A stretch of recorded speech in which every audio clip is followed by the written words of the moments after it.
This is a wonderful thing. What's a wonderful thing? Coffee? Coffee. She made it and she brought it to me, which is telling you, I'm never going to take that for granted. Ladies, can I just say one thing, ladies, if you're watching, and I think this has been said in other shows that have to do with dating or other things, but I'm going to say it here.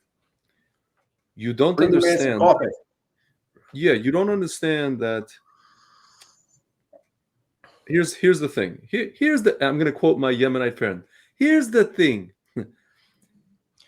If you want a man to physically do something for you, fix this, do that, go here, go there, go there, go there, go there. There's two things. One is a rule. The other one is just a. I don't want to say it's a trick that you can do, but it's one of the things we can't talk about in the show. But the other one is bring your man a cup of coffee. No. Here's the general advice. First of all, ask him nicely. Even if he's been like, you asked him already, and then it's, an hour went by and he didn't do it. And you feel like, and now you feel like yelling at him about it or whining at him about it and this and that and the other, that will only make him not want to do it even more. Ask him nicely. The second thing is, in general, I mean, I can only speak for myself and other men who actually have like a heart, I guess you could say, who aren't total dickbags. If you do something for men, we do something for you. Much more. Even more than what you. Yeah, because most men who have respect for themselves, meaning a lot of women like to say, "Oh, happy wife, happy life." No. Because then a man becomes a rug. He becomes in Russian we call it podkabluchnik. Women are never happy. Never. Yeah. So believe me when I tell you, if you do little things for us, we will do big things for you. Don't make me get Patrice O'Neill. Listen, forget about Patrice O'Neill for a second. I can't. Women don't understand that men will take bullets for them if they just make us a sandwich. We'll do it anyway. Even if you don't make us a sandwich. Yeah, we'll do it anyway. Just don't whine. Don't whine. You're an adult. Don't whine. Don't be a 5-year-old. You're an adult. Can I wrap a bow on what you're talking about right now? Yes. For those ladies, not a non-fruity bow.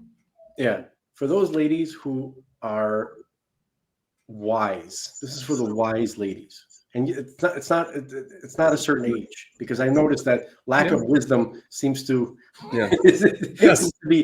seems to defy age. It's not a bell curve. It's like okay. So just and again, this is just advice, okay? If you want things to go smoother in your life, and you will be happier because he will be happier, okay? Everybody has obligations to each other, okay? And everybody has a covenant. All your relationships are sort of a covenant, okay?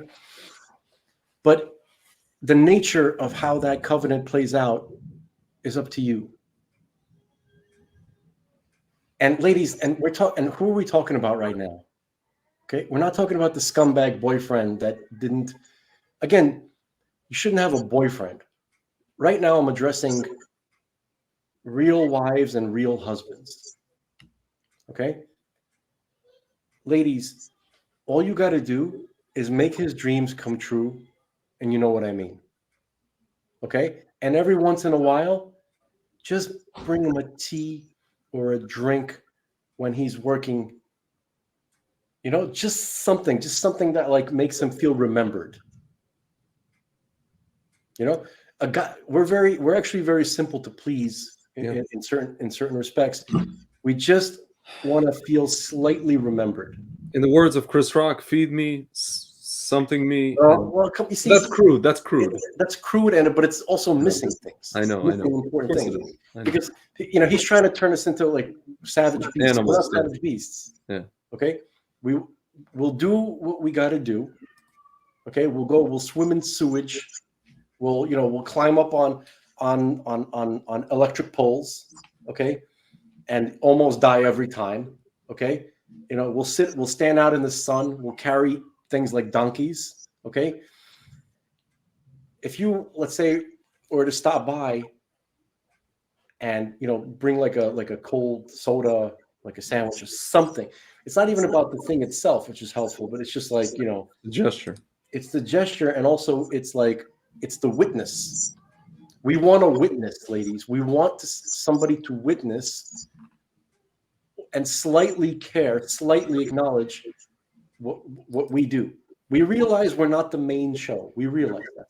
We realize that we are just kind of like not an NPC, but like an extra in your romantic comedy movie, okay, which focuses around your life, okay, but a little bit of like we want, like, you let us feel like we're the star for like a second here and there, even though we realize we're not, okay, but when you make us feel like the star in these very strategic moments, that means everything. Well, I don't know, man. Like, if you talk to guys in what's called the Manosphere, they say a woman is supposed to enter what's called your frame, not you entering her frame. In the home, look, think about some conqueror, Genghis Khan's wife. You think she gives a shit what he was doing out in the world? Right? Maybe that's not a good example, but there's definitely some conqueror out there. How about the guy who built the Taj Mahal? Yeah. Some sultan, right? Oh, I thought you meant the Taj Mahal in Atlantic City. I was going to say the real Taj Mahal. No. That guy, he was like some kind of mogul, right? Which is like an Indian Muslim ruler who was a conqueror. You think his princess knew anything that he was involved in with the campaigns? It was built by Ustad Ahmad Lahori. Yeah. She didn't know what he did for, during his work day. She didn't give a shit. But he built that freaking Taj Mahal for her. He's like, like it was like a worship. You think what's her name, Helen of Troy, gave a shit about like the whole let them eat cake like Marie Antoinette. Okay, that's what I'm talking about. That in the home life of a person, obviously the woman's the star, right? The guy is lucky if he can walk in, if his entire presence. She's like, you're too dirty for this house. Just go get yourself cleaned outside the house, and then come in and don't ruin my house just by your presence. I'm coming home from the construction site, like, you know what I mean? Like, a guy's like, may I come in, Your Highness? Like, so in the home. I'm talking about in the home. Okay, good. I'm talking about marriage in the home. That's where the real story is. It's not what the guy does, captains of industry. Nobody gives a shit about that. Yeah, okay? Unfortunately. Okay, that guy has a wife that he comes home to where he's not. We weren't meant to be the boss of the home. Do you understand? Yeah. Like, we are, right? If necessary, okay, but it's not really our natural disposition. Like, we want the woman to take the lead in the home. Okay, what I mean by take a lead in the home is like to make a home. Like, the woman is the home that the guy comes home to. Right? He goes out and hunts and gathers stuff and then brings it home, and she creates something with it. Do you understand? Like, so it's the nest, like that's the woman. That's the woman's role. We have to make it secure for them to be able to do that. Yeah. Okay. Actually, Manosphere, he said something yesterday in a short video that I watched on YouTube, where he said that don't find a guy or a girl. When you're serious about it, go find your wife. Don't go out to look for a girlfriend or some your wife. Don't find a husband. Right. Go find your husband. And then he said a couple interesting things, which the only reason I bring it up is because I agree with it. The stuff I don't agree with, I never mention. Yeah. Okay. So basically, he said to a girl, he goes, how do you pick a guy? Is it because he's attractive, or you think he's sexy or something like that? No, because that's not something, that's not a marriage thing, because a lot of other women can think he's sexy, right? So is that a marriage thing? That's not a reason to marry, right? Yeah. So a reason to marry is if you find a person that makes you completely secure about being a woman, right? Where he wants to absolutely support your female enterprises, your womanly role and your enterprises, and wants to absolutely support you and take care of you in every respect. Yeah. And you absolutely trust and he'll never betray you. Yeah. That's who you marry. Yeah. Okay, that's women who are wise. Yeah. Meaning for women who want to like cut through, like, you know what I mean? Like, yeah. And ladies, you need to help your husbands. And I'm going to be vague, obviously, because you are his only. You're his only intimate. It's speaking of OnlyFans, you're his only fan. He's your only fan, right? And you're his only fan. And you're only his, right? And we're not the same as you. Yeah. Do you understand? We are not the same as you. We don't have the same emotions that you do when you have them.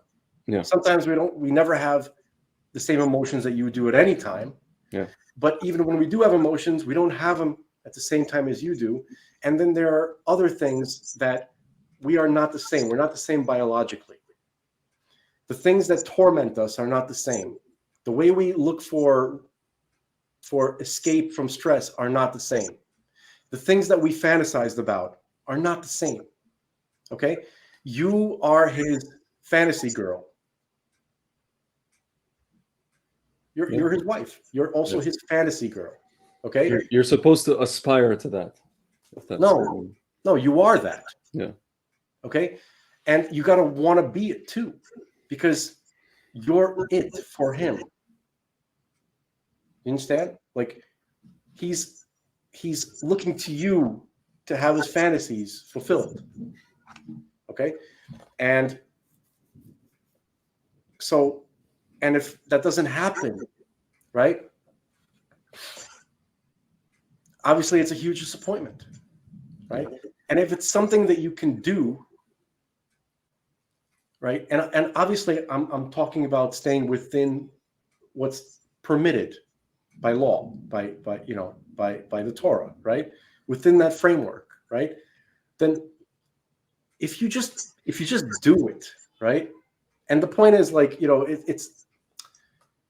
there's be so much like gratitude. There will literally be like disbelief. Like, he will look at you the complete opposite of the way you think he will look at you, right? If you were to become his fantasy girl, right?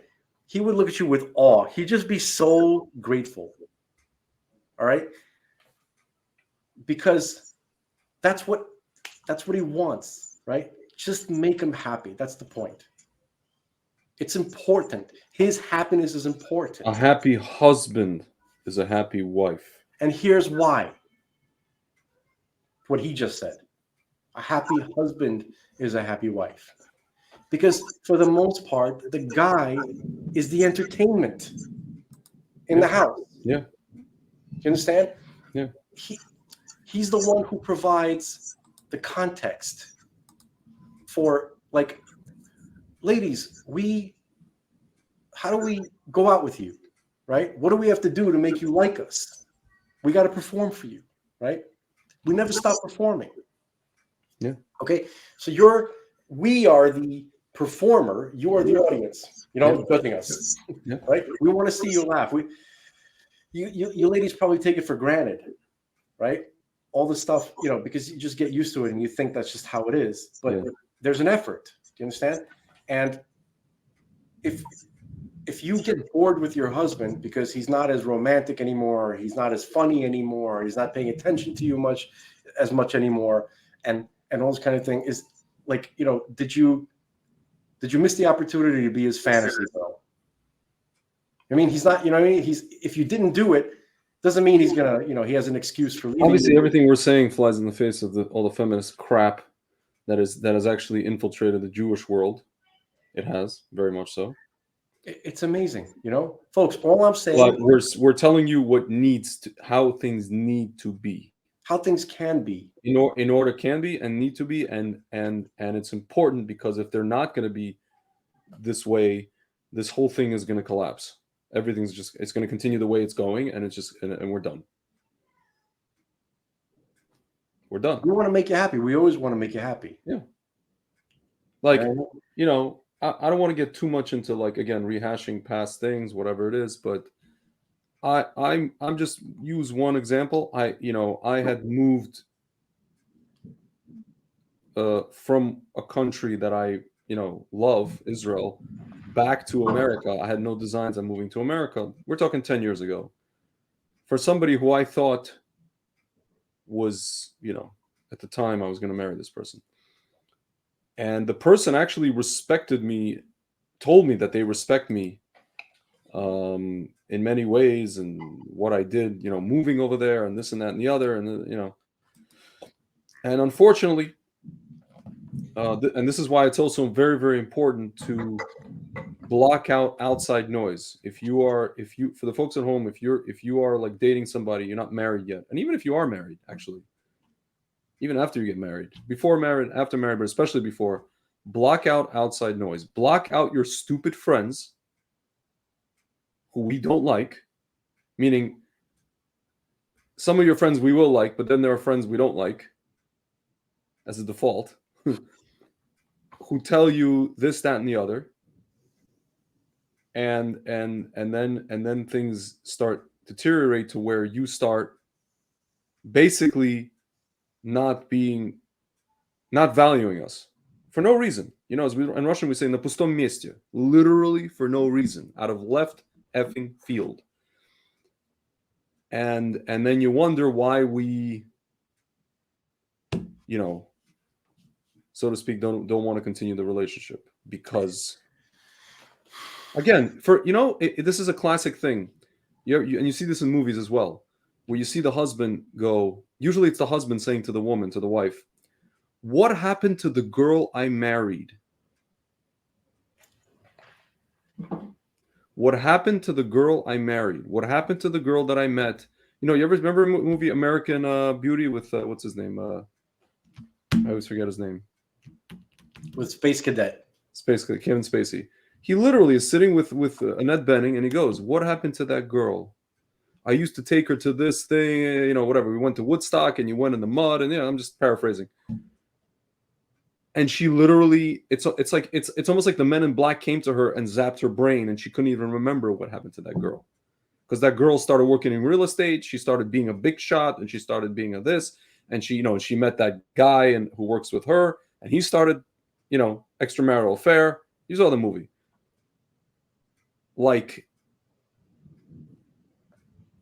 it's just that simple. It's not that simple, but it is that simple. Here's what I think the problem is, and this is, we're talking about human beings, and obviously men and women, we're both human beings. Yeah. So we share a lot of stuff in common, most stuff, but and some things we don't, because we're like kind of subspecies within one species. Okay. Yeah. But the issue is like this: ladies don't understand, for the most part. Like they do if you kind of like pin them down on it and say, yeah, but they don't really care, right? Where their agenda, whatever their agenda is, in the home, right? The way that they see things, the way their plans unfold, right? They are intolerant of anybody who is not an accessory to that. Yeah. You understand? They don't say it with words, but they act like they act it. When you say accessory, what do you mean? Meaning like a sidekick? No, yeah, like when it comes to family affairs, right? Yeah. With the children, with where to live, with finances, with you know, even with her own personal like biochemistry, like whatever's going on, the way it changes, right? Yeah. Like, let's say, just to be vulgar just for a minute, it's not really vulgar, it's just reality. All right. Let's say when you started out the relationship, or which hopefully marriage, right? Mm-hmm. You craved intimacy a certain amount, and then later it changes. Let's say diminishes, right? But what the lady doesn't understand or give a shit about is that's not. It didn't change for the guy necessarily. Yeah. Right. But she kind of assumes that it should.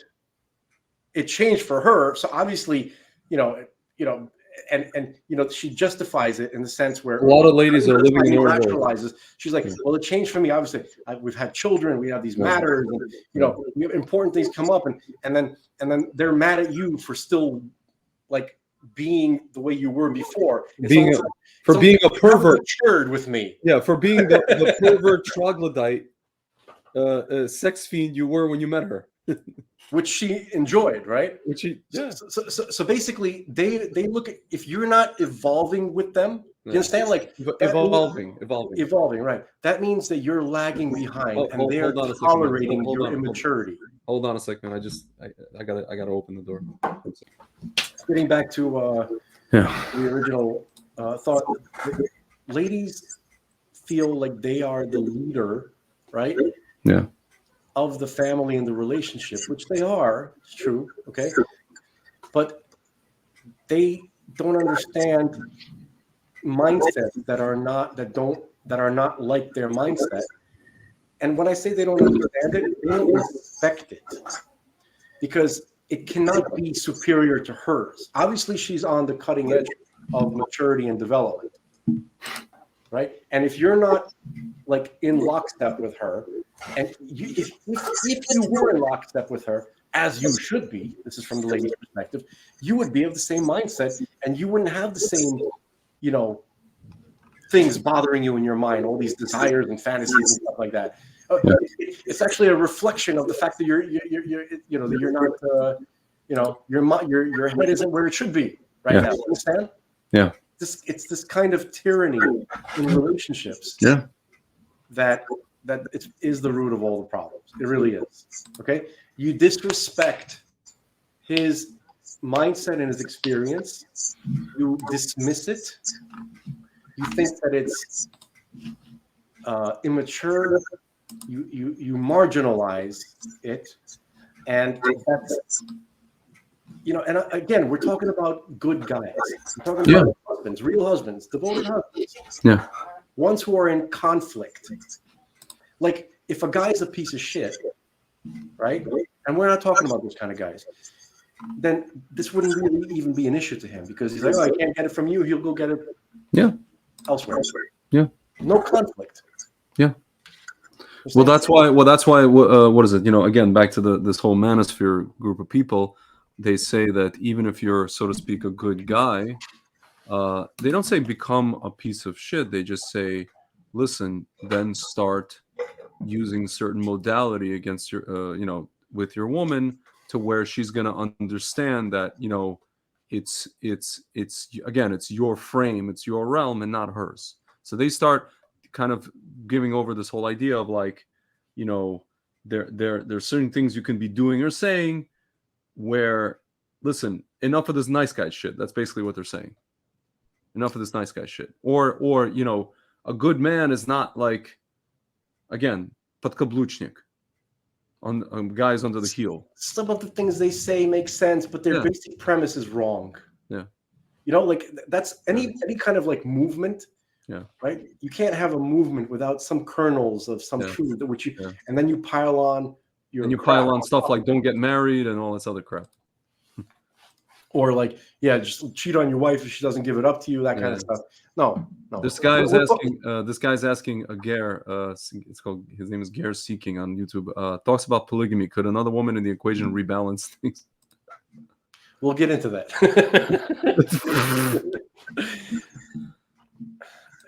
Practically speaking, no. Yeah. Okay. But that's that's a short answer. Okay. Yeah. So the thing is that it really comes down to a complete disregard Mm-hmm. of the guy and the guy's experience. Okay. In our society, everything is about the guy having to constantly prove that he's worthy of being considered and loved. Yeah. Okay.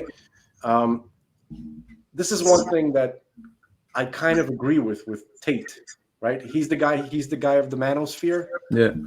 He's not. I don't know the man. No, he's more the guy of the. I guess I keep seeing him the little short. Yeah, maybe. Not He's not more now ventured into politics, but yeah. Those short little videos, the Yeah, videos. yeah. So he said something that's true. If you're a woman, right, and you are in basically healthy physical shape, basically, meaning like reasonable health, okay? Yeah. If you're not morbidly obese, right, or if you're not severely deformed, which God forbid happens to people, okay? But within those extremes, there are, there's a basic spectrum. And I'm not in support of this system, folks. Don't blame me for it. It's God. Take it up with him. Okay. Yeah. Yeah. So if you're a lady and you have some basic level of physical health and, within a framework, you have automatic value. And you are essentially automatically valued just by being your gender and the magic that you can create, not just by producing life, but by there's a certain thing about you that you yourself don't even understand, and there's something about you that guys are drawn towards, which they don't understand. And it's not just vulgar physical penetration and there's a spirituality to it, which is disregarded and not even acknowledged. Yeah. It's something that I believe the Mashiach will reveal. Yeah. And this is my feeling. Yeah. So based on the Torah, we know that we were man and woman. Adam, right, was a single being, both male and female. God separated out the feminine aspect of this being, Adam, and then created two beings, right, that are meant to be in a constant state of reunification. So we're really one being still. Yeah. But he separated out the female aspect of this being, and then wants us to constantly reunify with this being. But the way the Torah explains it is that this being, and folks, allegory, okay? If you don't know what allegory is, look it up, okay? The way they were described is in their consciousness. Forget about a physical form, because they didn't, the form that they took before the sin of the tree and all that kind of stuff is incomprehensible to us, physically. But in their consciousness, they were back to back. Adam, right, was this one being that had a male and a female, right? And their consciousness, they were back to back. They were aware of each other's presence, but they were not fully immersed in each other. Okay, this is considered an immature state of the way God developed Adam. God developed humanity in these states. Okay, so when God separated the feminine aspect, we call that Eve, right, Chava, what he did was he turned them face to face. Okay, and now for the first time, Adam was able to see the real feminine aspect of himself, and she was able to see the real male aspect of herself, this one being, Adam, right? And it was different than the way they imagined it, because they both had their own conceptions of what the other one would be like. Okay, which, in my opinion, was based on the pre-Genesis universe. Okay, or the universe that they were observing before God had sent Adam into this world. Complex. We have to get back to that some other time. Okay. Yeah. So what Adam had witnessed was the fallen feminine. So essentially, Adam saw he saw a prior example of femininity, which was in a fallen state. So that probably colored his opinion of what Eve might be like, and he was fantasizing about what Eve might be like, but he was fantasizing about Eve the porn star or Eve the Hollywood starlet. He was thinking about Lilith. That's what Lilith is. Adam's preconceived notion about the reality of Hava, of Eve, which was not, he was wrong. Okay, she had her own version of that too. Okay, but basically, when he saw her, he realized that the best part of his being was separated out, the most refined, the most beautiful. The best of it was separated out and put, and he was looking at his best self. He was looking. So, do you understand what I'm saying? Like, imagine like you have like the best of your achievements in life, all your trophies, all your good deeds, right? And the results of them were all kind of like picked out of your life, out of your timeline, and they were all combined into like one trophy room. And you saw all the goodness that you produced, all the beauty, the best paintings you ever produced, the best, musical compositions, the whatever it is that you've ever accomplished, the best things that you've ever done, the goodness that you've done, the charity that you've given, the people that you've helped, right? You see the fruits of that, and then you're just looking at it.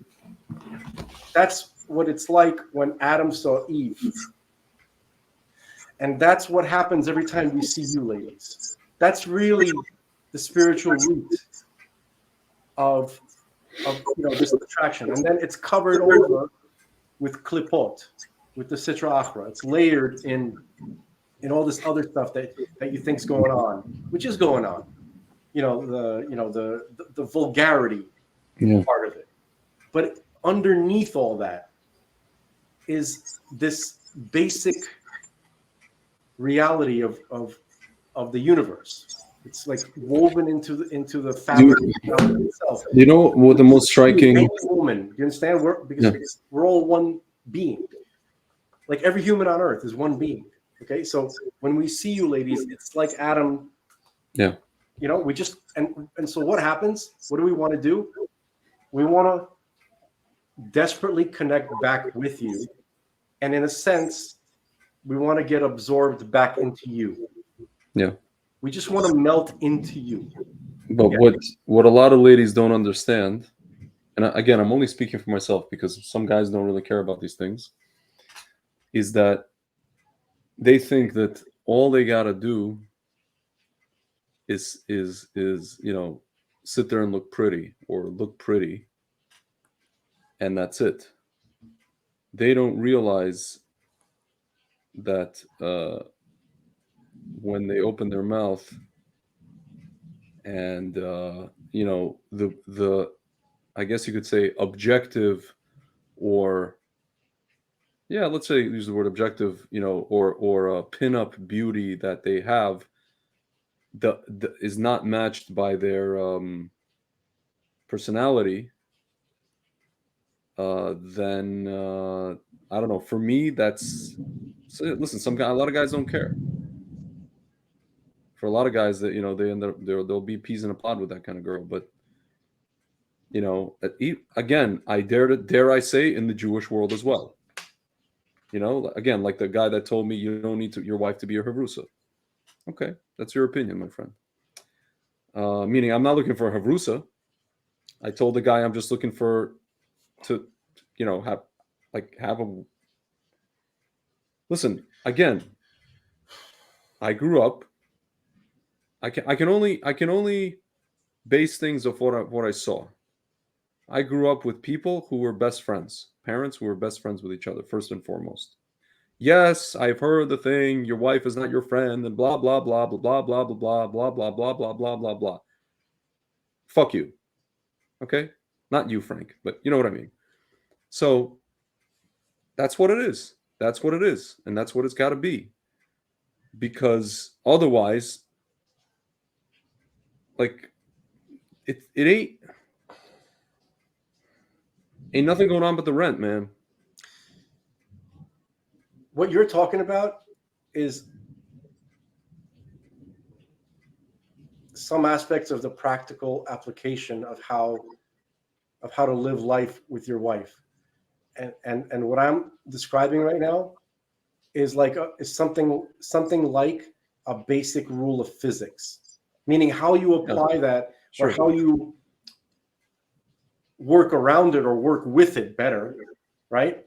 Is up for discussion. But to boil down, what I'm trying to say is that ladies, if you understand that your husband, that when he sees you, right, and hopefully he still sees you this way, okay, and there's no reason why he shouldn't ever stop seeing you this way, because if you were to become his fantasy girl, okay, and you were to understand the spiritual root underlying that, what is this, where his needs or whatever it is, because everybody's different, but whatever it is that he is fantasizing about, right, it will give you a perspective into something that's happening within him spiritually. You understand? And that's real intimacy. Okay, that's what he wants. And I know that's a very fruity word.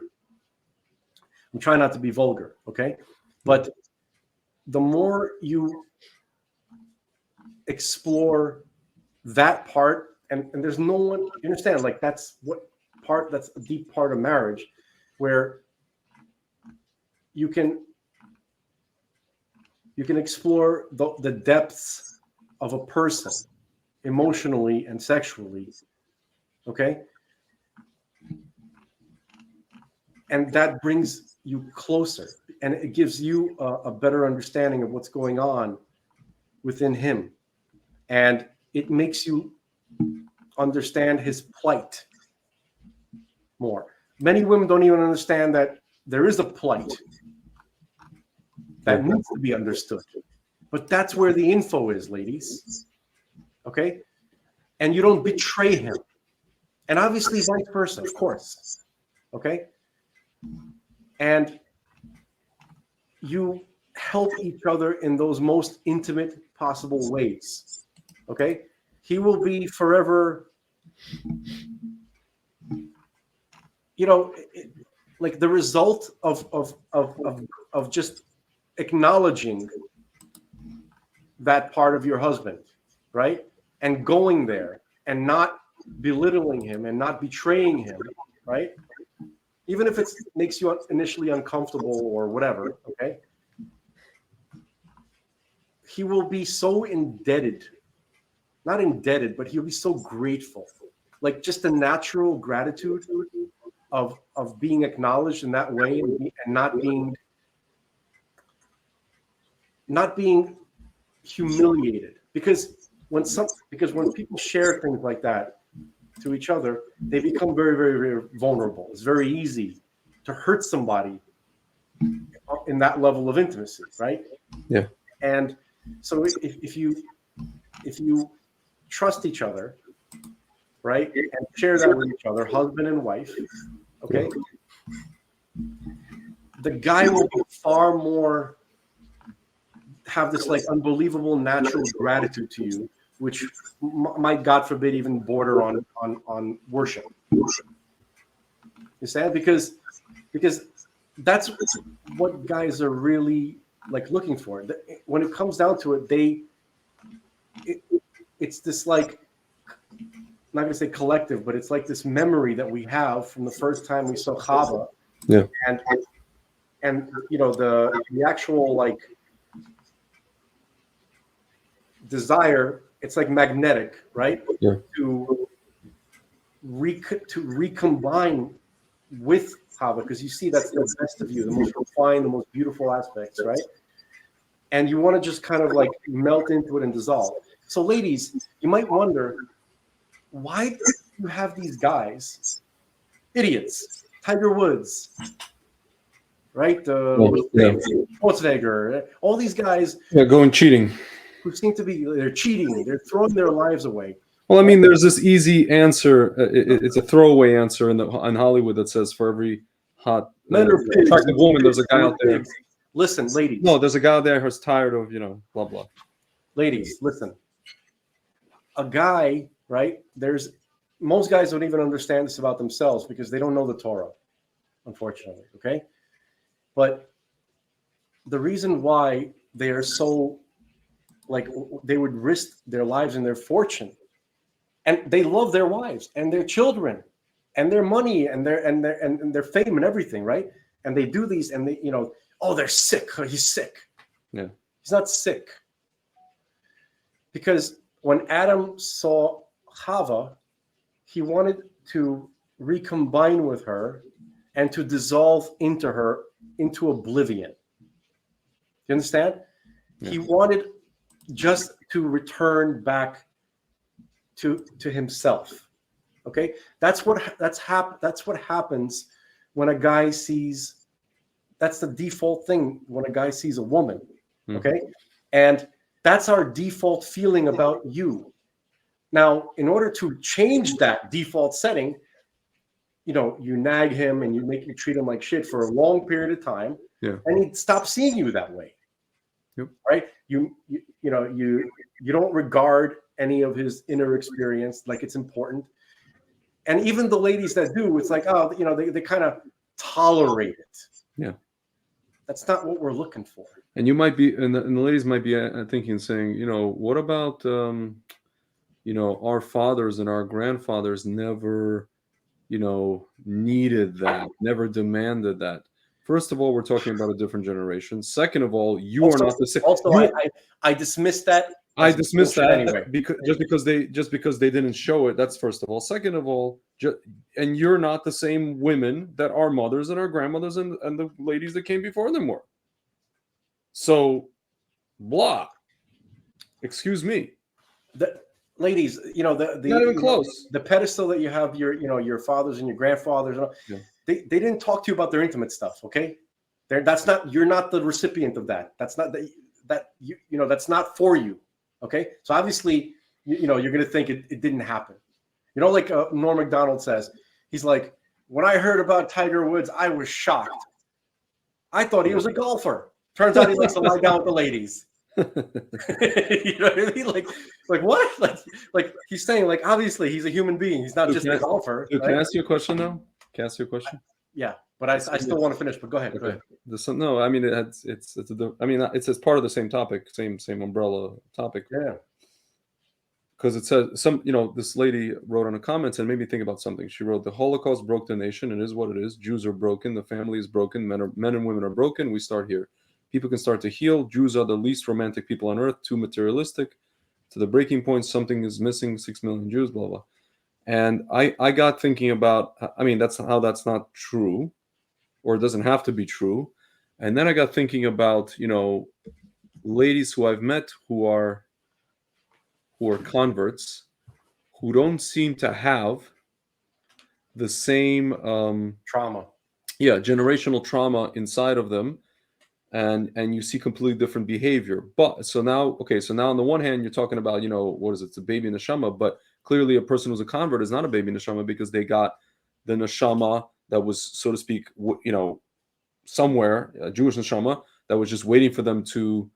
It's like Super Mario. He's he got the fireball, Even You their know, Jewish there was neshama is probably a baby neshama too, because it's one of the neshamas that has never had a chance to express itself here in the world. It was created by Avraham and Sarah during their intimate times when a child was not produced.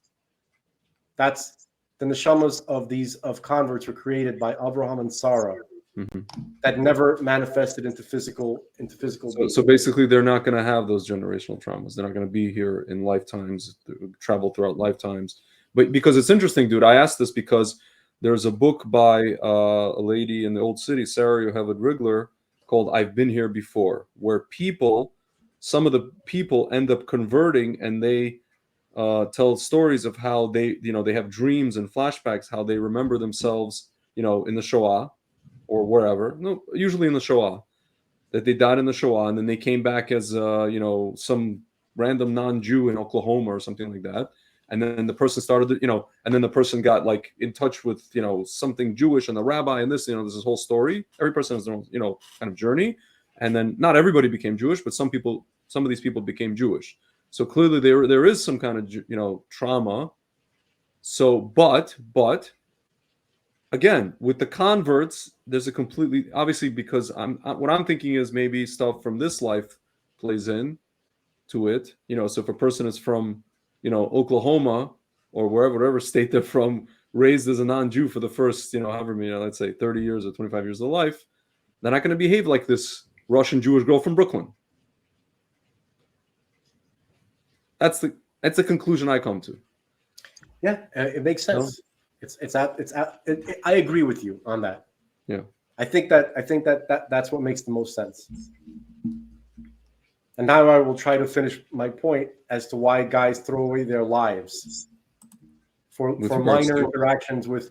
We're not talking about even beauty queens, even like like diner waitresses. Yeah, like babysitters and stuff that doesn't make sense. Like you're saying married men that meet girls, like who have so much to lose by risking, and the way that it's said about them. Oh, they thought they were so powerful that they can get away with it, or all this nonsense. It's not what's happening. When Adam sees Eve, he wants to join with her and melt into her and die. I'm not making a joke. And that's what happens to men, because they feel that they don't have their Eve, and that's what they want to do. Do you understand? Like, we don't see a future past that compulsion to want to have that relationship and that connection to the woman. Yeah. And if the wife is not that, doesn't want to be, or is not interested, or is not even like aware to be the recipient, to be the Eve for her Adam, right? Because she won't let him be the way he wants to be. Like, there's all these rules and restrictions, not from the Torah, but from her. From her, all the about how things are and what. So that's not the default natural state of the way the man wants to connect. So the guy wants to connect the way he wants to connect. And this goes to a Kabbalistic idea called, Ta'ava, which is the root and the cause of all activity. Yeah, desire. Including God. But this is what I was going to say. Like, creation of the world is, I'm going to finish up now. Yeah. Creation of the world is based on a desire which goes above the first plans of God. You understand? It was something that was there before there was a there. And we're all little tiny miniature versions of that. God created us that way so that we can understand him. We have irrational desires. And those desires may go against Torah law or anything like that, right? But our reaction to them, right, the way we react to them, is the guiding force of how we get through this world. Either by rejecting it or by embracing it or whatever it is.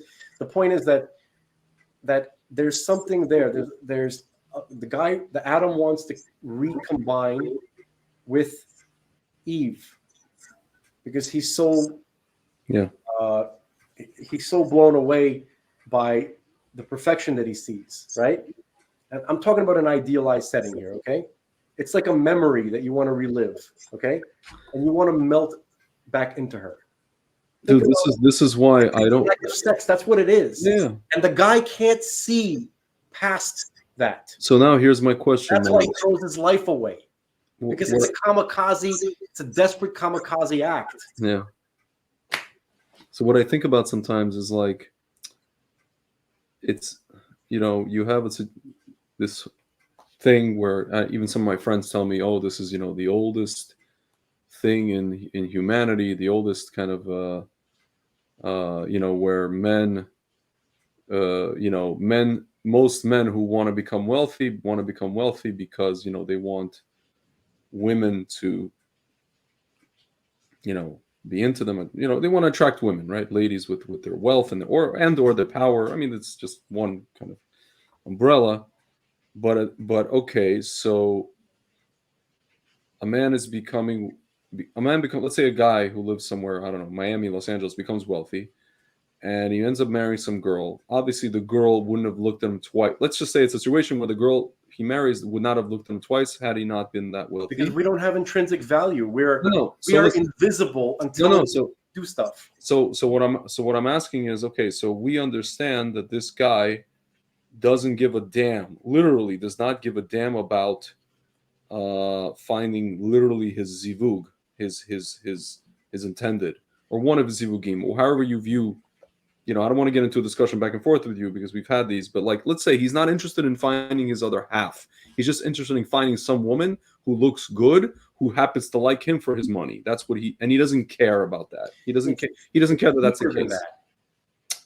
Even that, what I'm saying is that even that is based on something much deeper within the guy that he himself is not conscious of. Of course it is, but what I'm saying is, like, let's say guys like us, whether or not, I've had moments in my life where I did Baruch Hashem, I've done well, and I, even when I did well, I was looking to, like, what's the next trip, what's the next, record I can buy. I never saved, but guys like us, clearly, we wouldn't be against having a couple bucks more than we have, but I don't know about you, man, but I've always been looking for a woman who wants to be with me just because of who I am.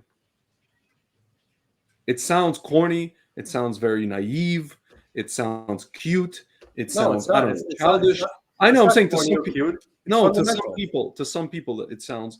It not only that, it sounds tremendously mature, because I have people telling me at the age of 42 that I'm not going to have the feeling, or the initial feeling at least, that I had when I was like 18. Because your soul, you killed your soul, your spirit, your soul died.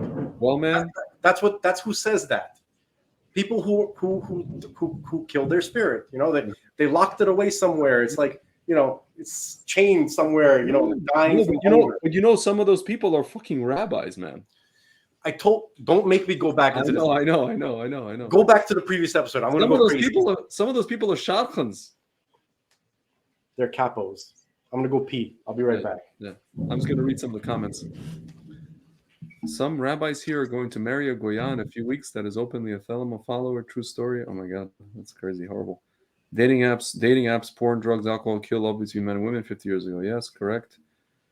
Most Thelema following Goyas think that they're embracing Judaism because Crowley was into Kabbalah. In your experience? No. I met ladies who take on Judaism legit. Not. Yeah, that's not. No, that's not the reason. Some of them maybe, but I've met ladies, but that are pretty legit in that respect. But yeah, guys, I don't know. Well, I think I heard thunder where Frank is. Is that thunder or is that chairs? Somebody's writing on Rumble. Yeah, the grandparents showed it in much subtle ways. Their feelings. I don't think this can be truly established if we only lust for looks. Of course not. maybe it's not quite related, but interesting nonetheless, how they need to connect it some sort of perverted in the physical aspect with a trans movement. Yeah, but it's misguided. You're not connecting with another person, but instead try to become that person. It's a stretch. Yeah, exactly. Instead of the spiritual aspect with another person. Yeah, they're all kinds of whacked out. When you don't have a proper spiritual, derech or guidance, then this is what happens in society. Listen, Yeah. listen. When the guy goes out, a young guy, he goes out. He's in New York, some city. He wants to go clubbing. He dresses up the best way he can. He tries to smell the best way that he can. He wants to go and have an experience. He wants to see a beautiful girl and have an experience with her. He's not thinking about anything past that. You understand? So once it happens, listen, once it happens, right? Yeah. One of these attempts is successful, right? And he had that amazing experience. Okay. So aside from the fact that it's a kind of like a default basic memory that he as a guy has, being a fractal of Adam, right? Looking at a fractal of Eve, seeing her for the first time. He wants to repeat that. Okay, because he didn't die. After he had his experience, he wanted to just melt into her and dissolve and die. Yeah. He didn't die. And he sees that. So he wants to do it again until it happens. You understand? It's like trying to find the right portal. Yeah. into not to be vulgar, but that's what it is. Okay. Yeah. That's what it, think about it. You have these guys who you were describing them. They want to be rich with all sorts of accessories and cars and that kind of stuff. Yeah. Because they want to be able to go and be with women. Yeah. What is it? Why not go play pinball or bowling? Or even meet one girl who's like attractive, and just but attract the one that they see, the exact type of in terms of looks that they want, and they know they're not going to attract that one unless they get X amount of money, whatever, the whole story.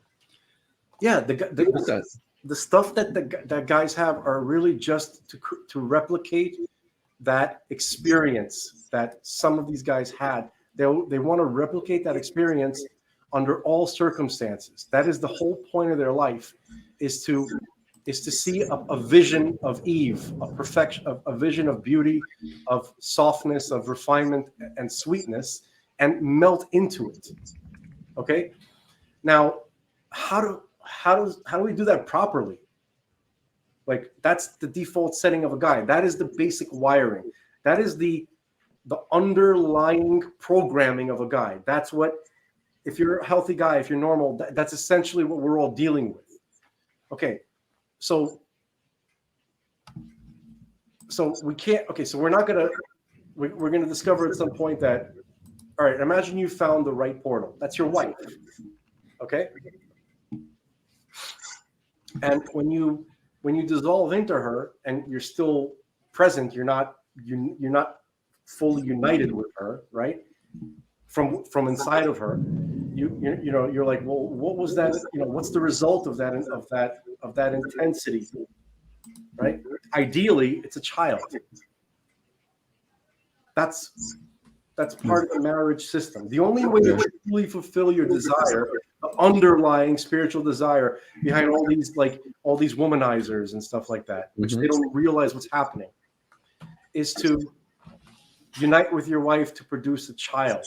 Then it'll be like, oh, that was like, it'll understand, like, oh, I did kind of die, right? And part of me was, is within her now. Like, I did. It is, you kind of feel like that's what happened. It's like a mini version of what you wanted to happen. Like that's it. You did, right? And then something beautiful, the most amazing possible thing is a result of that, right? And then it kind of like, it makes Adam wiser, right? It makes him understand his fundamental desire and his fundamental driving force, and how that serves the creation of worlds. of beings, of humans, of people. Okay, and it built like start to understand the system. It's like, but in order to get to this level of understanding, you need your lady to understand what's going on too. You need your wife to understand what's going on.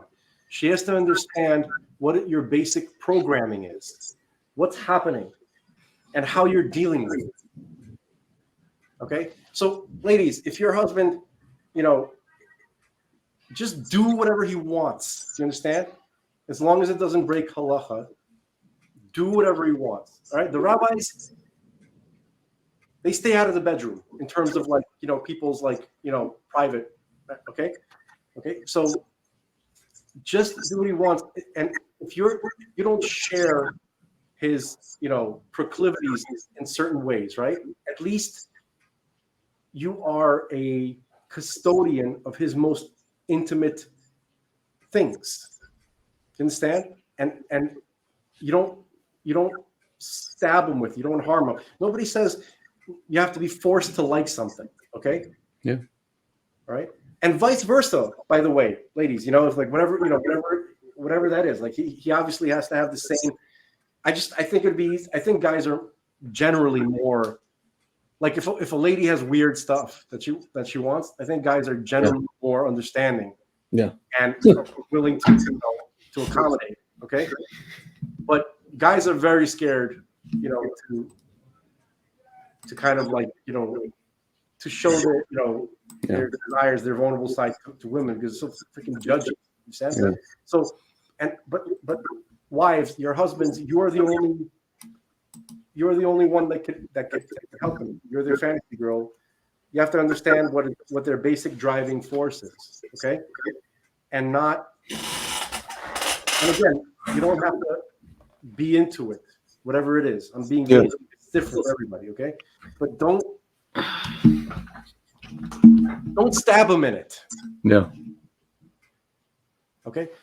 And you will have a very, very, very loving and very grateful husband. And by the way, to the thing that you said, right? Like you want a girl that loves you for you. That's the basic human need. Yeah. Because ladies, and I have to thank again Rabbi Manosphere for wording it in a way that this idea could be expressed. Ladies, we love you for you, not for your hair, not for your beautiful face, not for your beautiful body, not for your nice clothes, not for the way that you cook, not for how nice and sweet you are, not for your money, not even for your soul, but for you. What's the you? Right? Your soul, your money, your beautiful face, your character traits, these are all things that pertain to you. But they're not you, right? The you is impossible to define. The you is just as hard to connect to with thoughts, with the tools of the body and the mind, as it is to understand God. Because the you, the true you is that part that's one with God, right? That's that aspect of your soul that's not, that's completely not, it's one with God. So that's the you that he loves, whether or not he realizes it or not. And that's the you that he needs. And ladies, that's the you that he needs. Do you understand what I'm saying? Like, that's how you have to feel about his you. Okay, so and guys have the least of that ever, right? We have to have the most amount of things that pertain to us to get any attention or affection, right? Or to even be noticed or acknowledged, right? So that's something that ladies have much easier. You are somehow on a subconscious level acknowledged and nearly worshipped, even by those guys who act tough and who seem to they try to be like dismissive or like they don't care. it's a reaction to the overwhelming experience of seeing you. Okay, so it would be wise for ladies to understand, and when I say ladies, I mean wives, okay, to understand what's going on in their husbands, okay, and he'd just be so grateful, because acknowledging that part is like being noticed for the first time, like not dismissing it, right? Not marginalizing it, not minimizing it. Okay? Just, and again, I'm not saying that you have to like it, right? But just acknowledging that it's there and respecting it. If you don't like it, what he wants to do, then you can explain to him that I understand what this is, and I acknowledge it, and I'm not criticizing you for it. I'm not judging you for it, and I'm in some way grateful to know it because it's so personal and so intimate. It's not something that I feel connected to. It's not something that I naturally connect to. But I recognize it for what it is. He will be grateful for that. Like, something, some kind of fantasy he wants to fulfill that you just can't, it's like, but just the fact that you treat it for what it is, right? It would be amazing to him. Yeah. He just love you for eternity. Dude, by the way, we've been talking like this for about an hour, all because your wife brought you coffee. Yeah. We started this whole conversation. And just for the wise guys, I'm speaking generally, something that's universal for all men and women. Yeah. Okay, and I'm not revealing, not that anybody wants to know, but I don't, I'm not revealing anything going on in my life. Okay, that would be like really bad for anybody, because that's the most intimate thing that you could possibly. That's the worst possible way to betray. Yeah, that's kind of what I was thinking about yesterday. I'm walking around, again, nothing against anybody person, but I'm walking around like the city with my parents' Father's Day. And you see all the the rainbow flags. It's Pride Month, right? And I'm talking to my brother-in-law. We're just talking about how, like, why do people feel the need to show? And again, many people have asked this question, but let's get to maybe the Kabbalistic aspect of it. To show their sex acts in public. What do you mean? Or like show what their sexual proclivities are. They're not having sex in public, God forbid, or Baruch Hashem, they're not. But at least most of them are not. But they have to tell us this is how we like to have sex. Can you play The Lovers from Saturday Night Live? No, I know. It's a Will Ferrell. This is a good moment to show that. But we're wondering, why does it have to be rainbow flags everywhere and people telling us this is how we like to have sex? Isn't it even for them an intimate thing? No. Let's say like two gay guys. Isn't it even gay guys? If you're listening, isn't it for you an intimate thing? Why do you have to show me how you have sex? Do I care? I can explain that. Нахуй мне это видеть? Pardon my language. All right, I can explain that if you want. Please. Again, and in a few people this is conscious, but in most people it's unconscious. Okay. If you veered over to join the Gnostics want to destroy the world and return the world to before the time when this is their belief, when God splintered into an infinite amount of fractures, right? And reunite as one, which means there is no, in reality, according to them, there is no intimacy between people. There's no separation between anything. We're all really one. And by doing everything out in public, you're actually revealing the higher truth. That's what they think. That's what they're. That's what it's based on. There's no privacy. There's no intimacy. Okay? I mean, it's funny because they want their privacy. They're like, right to privacy, privacy, privacy, No, privacy. they don't really want it. They Go just private and be private. They don't really want it. They just use that as a talking point to annoy conservatives. You know, you know how like communists, socialists, and Gnostic fruitcakes, they like to say, well, look how easy it is to your system must obviously be the wrong one. Look how easy it is for me to manipulate it and to destroy it. I'm going to use your own rules against you. That's what they, when they say, oh, we want privacy, that's what they're doing. Yeah. Okay, so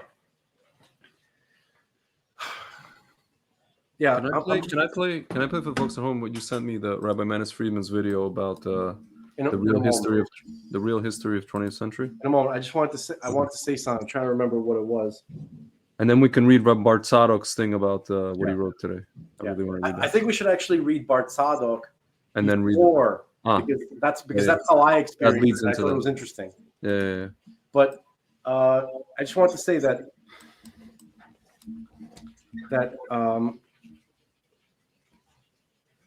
you know, that's what you know, when a guy who's like cheating on his wife, or even before he gets married, you know, he wants to go out and you know, and have nobody's really trying to have a one-night stand. That's just what it's called, or what it looks like from the outside, or you know, or when you're talking with your friends, and you know, like when you see locker room talk, you know, oh, look at my conquest. Or when you see in the movie the wife catches the guy, and the guy's like, it didn't mean anything. It was just one, you know, like it just happened.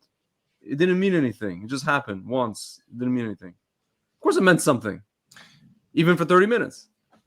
Yeah, or whatever. However long he knew that girl. You know what a good example of this is.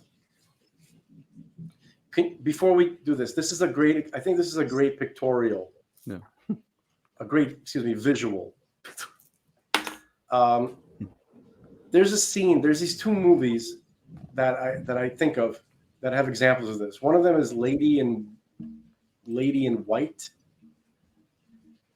where it's a movie about a mystery, and there's like it turns out like a long time ago, like a little girl was murdered, and then her ghost kind of appears to this little boy, and she keeps reenacting the moment that she was murdered, and they keep showing it, right?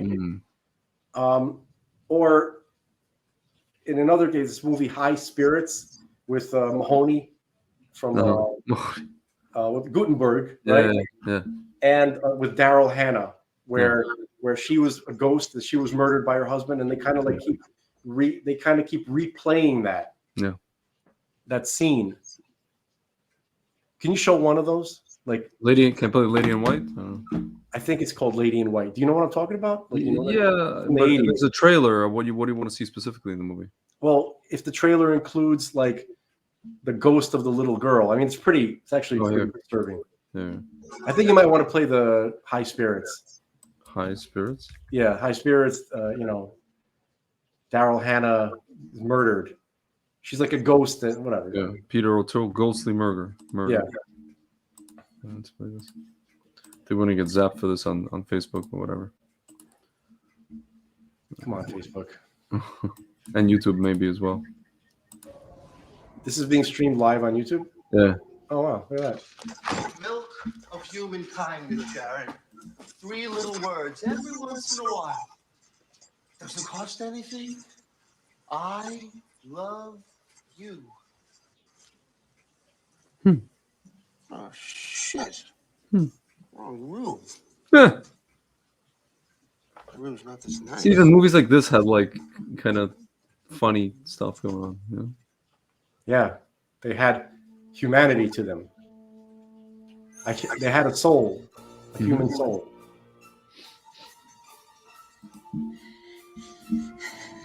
Well, all right, that's her ghost. Okay.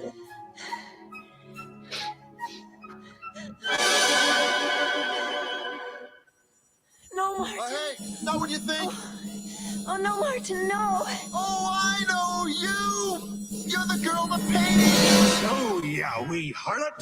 No, Martin. No, no, talk You're the one in the painting. No, come here, Who's this guy? come here, Oh, great act. Real bruising too, huh? Wow, that's great. Hey, pal, you should have done this earlier. I think you could have saved place. Where is he? Great outfit. Martin, there's no one. Where is he? There's no one. Looks real. Looks real. Give him one of There's those. no one. Looks a little rough, but real. Why don't I believe you? Oh, it's Oh. Yeah, Liam Neeson. I will find you, and I. Oh, That this sucks. is so disgusting. Mary? Mary? Oh, she wouldn't die, not with a lie on her lips. Oh, God, what have I done? You killed her. Oh, Lord, what have I done? I told you, you killed her. Oh, Mary. Oh, Lord, what have I done? What did you do? What did you Oh, do? God. She's a mess.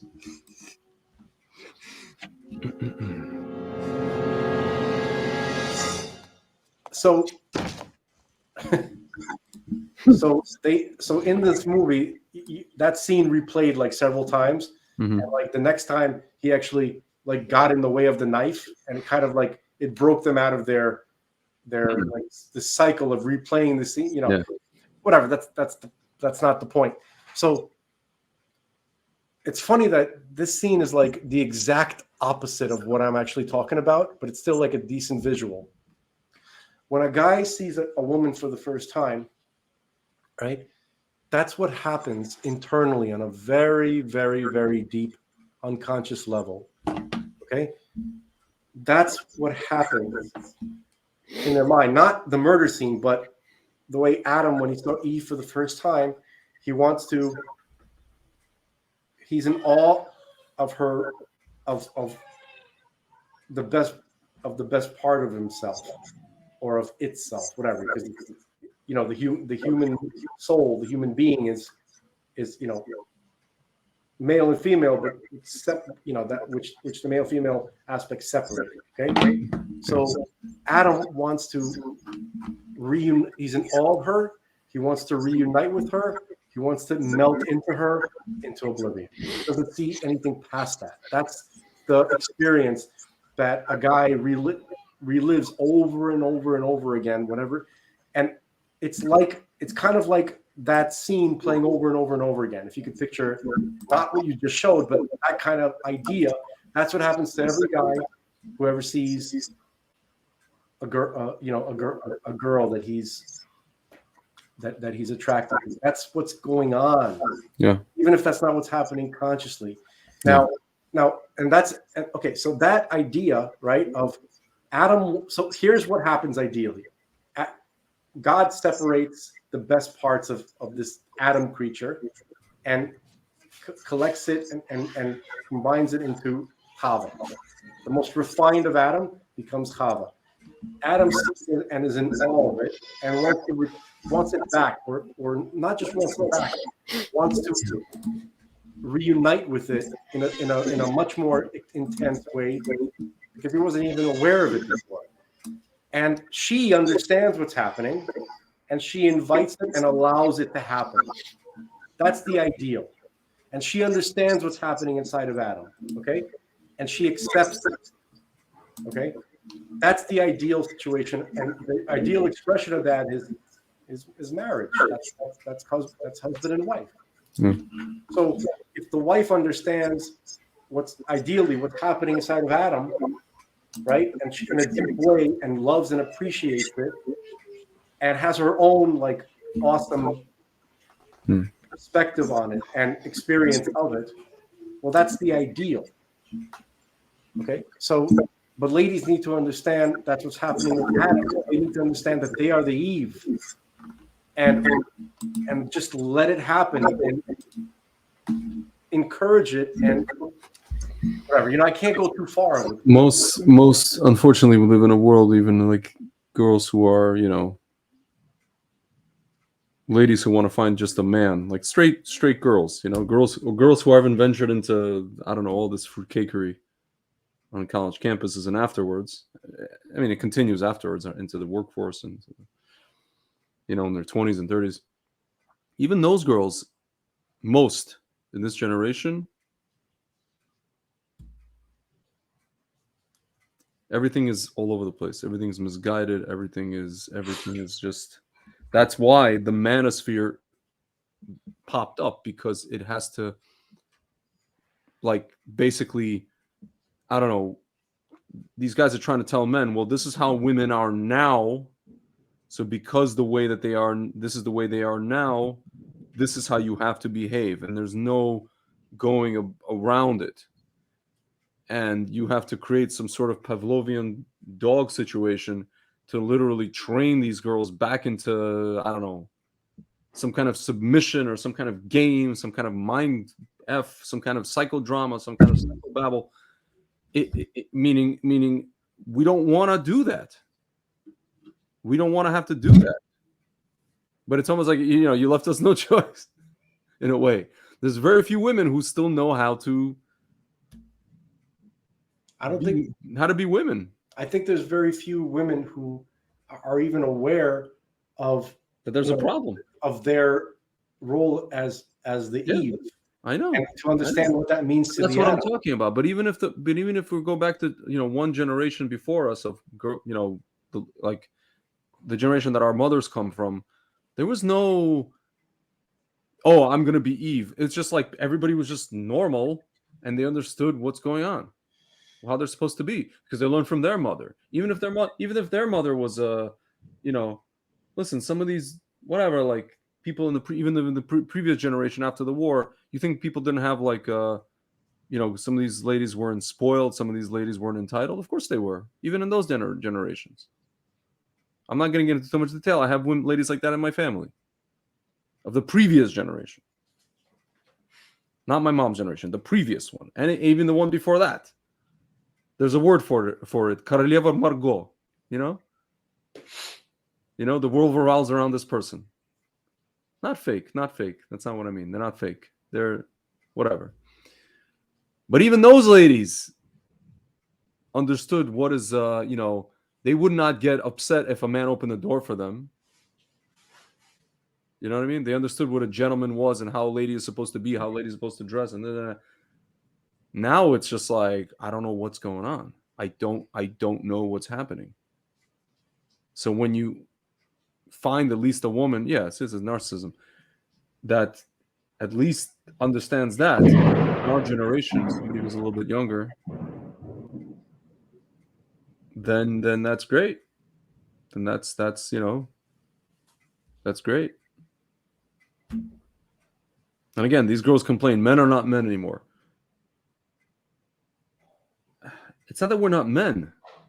I mean, in general, we're an infantilized generation. That's a different conversation. But you're presenting yourself as this. We are reacting to whatever that is. Men are just reacting to you. We're very, like reactionary creatures. It's like conservatives. The leftists do what they do. And we, January 6th was not like, oh, wild and crazy guys just because they want to be fascists. We're reacting to your psychosis. You left us no choice. This is a reaction. You call it, the word reactionaries? Yes. Right. You destroyed all the hard work of my diplomacy, of unraveling and untangling all our separation. And you bring us right back. I didn't try to get out, and they pulled me back in. It's okay. Listen, you can do that impression better than me. Just when I thought it was out, they pulled me back in.